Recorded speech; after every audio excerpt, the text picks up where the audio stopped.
Hi friends, welcome to my KSY informative channel. ಯಾರಾದರೂ ನನ್ನ ಚಾನಲ್ನ ಸಬ್ಸ್ಕ್ರೈಬ್ ಮಾಡಿದ್ರೆ ನೋಡ್ತಾ ಇದ್ದರೆ ಪ್ಲೀಸ್ ಒಂದು ಸಬ್ಸ್ಕ್ರೈಬ್ ಮಾಡ್ಕೊಳ್ಳಿ. ಯಾರಿಗೆಲ್ಲ ಕ್ರ್ಯಾಬ್ ಅಥವಾ ಏಡಿ ಅಂತಾರಲ್ವ, ಇದನ್ನು ತುಂಬ ಇಷ್ಟಪಡ್ತೀರಾ ಅವರಿಗೆ ಈ ರೆಸಿಪಿ ಕ್ರ್ಯಾಬ್ ಸುಕ್ಕ ಅಂತೂ ಸೂಪರ್ ಟೇಸ್ಟಿಯಾಗಿರುತ್ತೆ. ಗಂಜಿ ಊಟಕ್ಕೆ ಅಂತೂ ಹೇಳಿ ಮಾಡಿದ ರೆಸಿಪಿ ಅಂತಲೇ ಹೇಳ್ಬೋದು. ಇದನ್ನು ಮಾಡೋದು ತುಂಬಾ ಸುಲಭ. ಫ್ರೈಯಿಂಗ್ ಪ್ಯಾನ್ಗೆ ಒಂದು 12-15 ಬ್ಯಾಡಗೆ ಮೆಣಸನ್ನ ಫ್ರೈ ಮಾಡಿಬಿಟ್ಟು ಎತ್ತಿಟ್ಕೊಂಡ್ಬಿಡಬೇಕು. ಎಣ್ಣೆ ಹಾಕಿನೂ ಮಾಡ್ಕೊಬೋದು, ಇಲ್ಲಾಂದರೆ ಡ್ರೈ ಫ್ರೈನೂ ಮಾಡ್ಕೊಬೋದು. ಅದಾದಮೇಲೆ 1 ಟೀ ಸ್ಪೂನ್ ಆಗುವಷ್ಟು ಧನಿಯಾಕಾಳು, 1 ಟೀ ಸ್ಪೂನ್ ಆಗುವಷ್ಟು ಜೀರಿಗೆ, 1 ಟೀ ಸ್ಪೂನ್ ಆಗುವಷ್ಟು ಪೆಪ್ಪರ್, ಹಾಗೆ ಚಕ್ಕೆ ಲವಂಗ, ಹಾಗೆ ಸ್ವಲ್ಪ ಕರಿಬೇವು ಸೊಪ್ಪು ಇದನ್ನು ಫ್ರೈ ಮಾಡಿ ಎತ್ತಿಟ್ಕೊಂಡ್ಬಿಡಬೇಕು, ಪುಡಿ ಮಾಡಿ ಇಟ್ಕೊಳ್ಬೇಕು.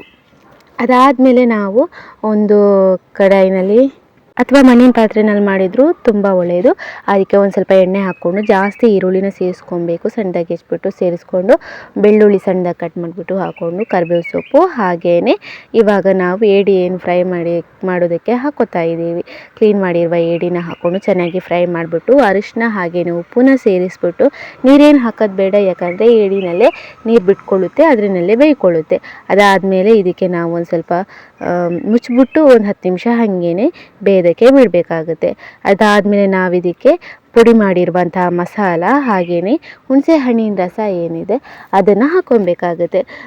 ಹುಣಸೆ ಹಣ್ಣನ್ನು ಒಂದು ಅರ್ಧ ಲೋಟ ನೀರಿನಲ್ಲಿ ನೆನೆ ಹಾಕ್ಬಿಟ್ಟು ಈ ಥರ ಚೆನ್ನಾಗಿ ಕಲಿಸ್ಬಿಟ್ಟು ಹಾಕ್ಬಿಟ್ಟು ಚೆನ್ನಾಗಿ ಮಿಕ್ಸ್ ಮಾಡ್ಕೊಬೇಕು.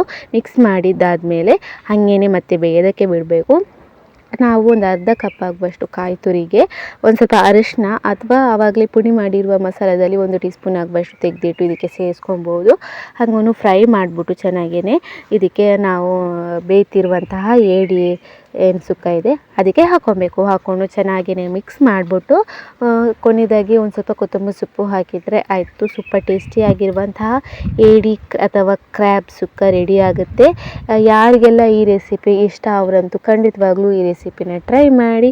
ಹಾಗೆಯೇ ನಿಮ್ಮ ಫ್ರೆಂಡ್ಸಿಗೆ ಯಾರಾದರೂ ಇಷ್ಟ ಆಗಿತ್ತು ಅಂದರೆ ಈ ಥರ ಸುಕ್ಕ ಮಾಡಿಬಿಟ್ಟು ಒಬ್ಬರಿಗೆ ಕೊಡಿ, ತುಂಬಾ ಇಷ್ಟಪಡ್ತಾರೆ. ಸುಕ್ಕನೂ ಅಷ್ಟೇ, ನಿಮ್ಮನ್ನು ಅಷ್ಟೇ ತುಂಬಾ ಇಷ್ಟಪಡ್ತಾರೆ. ಟ್ರೈ ಮಾಡಿ ಒಂದ್ಸಲ ಈ ರೆಸಿಪಿ ಹೇಗಿತ್ತು ಅಂತ ಕಮೆಂಟ್ ಬಾಕ್ಸ್ನಲ್ಲಿ ತಿಳಿಸೋದನ್ನು ಮರಿಬೇಡಿ. Thank you.